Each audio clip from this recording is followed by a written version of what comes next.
Welcome to Talking Too Loud with Chris Savage, the show that's serving up the loudest takes on building businesses, top-notch products, and unforgettable brands.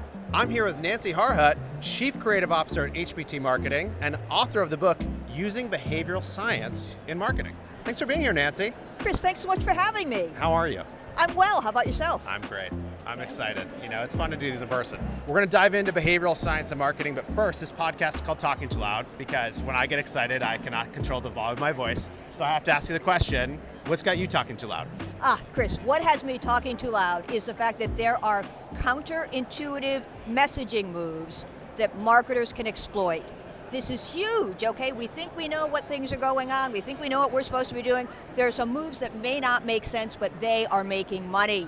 There are senseless moves that are making money, is what you're telling me? And they become very sensible because they're making dollars and cents, I can't just move. I can't just hit this and then not go deeper. So let's go. What are some of these counterintuitive moves that people should be doing? Okay, so I'll share one with you.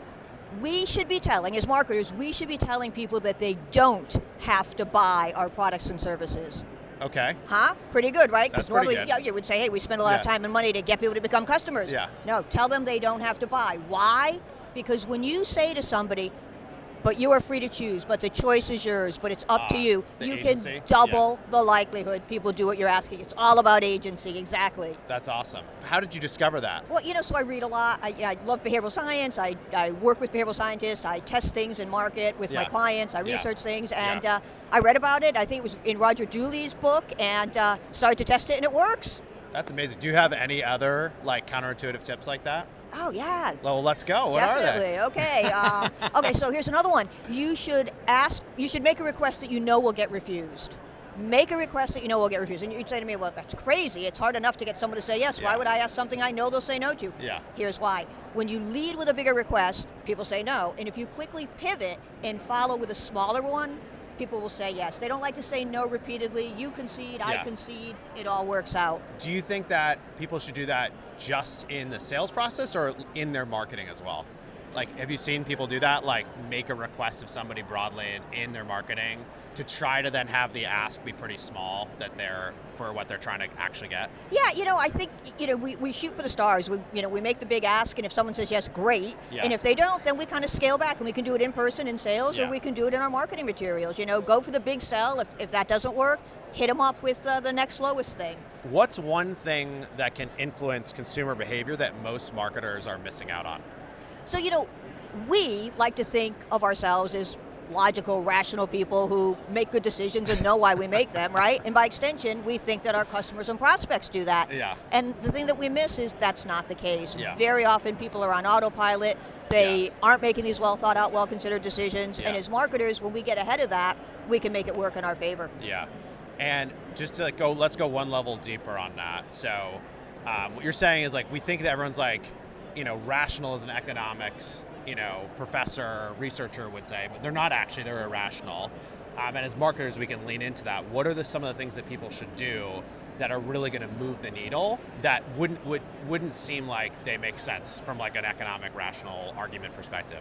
Sure. So, we've been taught it's right message to the right person at the right time. Yeah. And that's fine, but that's only half the story. It's got to be right message to the right person at the right time and in the right way. Yeah. And the right way is a brain-friendly way. And the brain works in kind of strange ways. So, so one thing we can do is, as marketers, we can lead with our highest prices. And a lot of times, I don't want to do that. I'm going to scare people away. I'll start with my entry-level price, and then I can move people up. Yeah. But that doesn't work. Yeah. And the reason it doesn't work is, you start with, because you're anchoring people. If you start with your lowest price, you're anchoring them, and anything else seems more expensive. Start with your highest price. Maybe they bite, maybe they don't. If they don't, everything else looks great. You get a 4.2% increase in revenue based on some research that came out of the University of Colorado when you start with your highest price and then work down. That's interesting. I mean, that's also true negotiation, right? Whoever can anchor, dictates the whole conversation. True, yeah, yes. Yeah, I find that because people will reach out and be like, oh, can you tell us a price? And sometimes people are afraid to give a price. It's what you don't realize is this is the greatest gift they could give you, is let you try to anchor the conversation. Yeah. You set your price here, and maybe they'll come down a little bit as a counter. If you set your price here, they'll come down a little bit here as a counter. You're absolutely right. What's one myth about consumer behavior that you wish marketers would stop believing?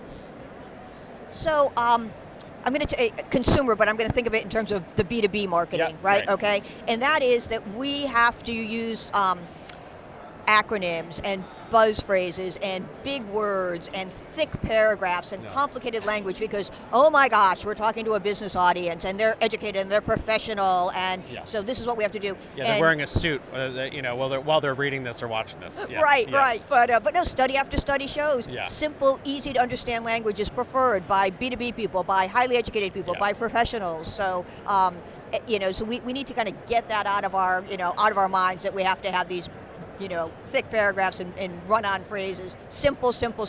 Yeah, I love that. Totally agree. Okay, we're going to go to some wild card questions. Oh, God, okay. What's the best book you've read this year? Oh, wow. Best book I've read this year? The Truth About Pricing by Melina Palmer. Oh, okay, I don't know that one. It's very good. It's all about the behavioral science behind pricing, which, anchoring is part of it, but there's a lot of other things that factor in as well. Yeah. And on brand, so that's great. Always nice when that's on brand. What's your go-to karaoke song? I can't carry a tune in a wheelbarrow. Isn't that what karaoke is? I guess. I don't know.